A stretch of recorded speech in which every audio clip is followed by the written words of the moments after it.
Hello, I'm Matt Powell and this is my bike check.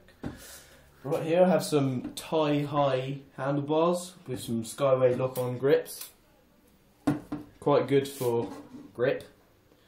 I have a premium stem and an FSA headset.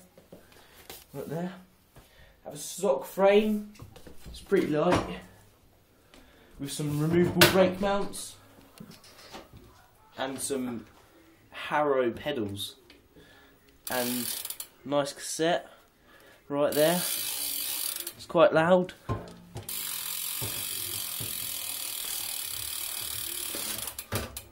A nice fit seat and a Cinema 777 rear wheel with a stock hub, and the front wheel is exactly the same, and just stock tyres. Wear out, not that easy, had them quite a while. And I got some really pooey forks, really poo. I had to get some different ones because my last pair snapped and they're quite poo as well. Yeah, so this is my bike check.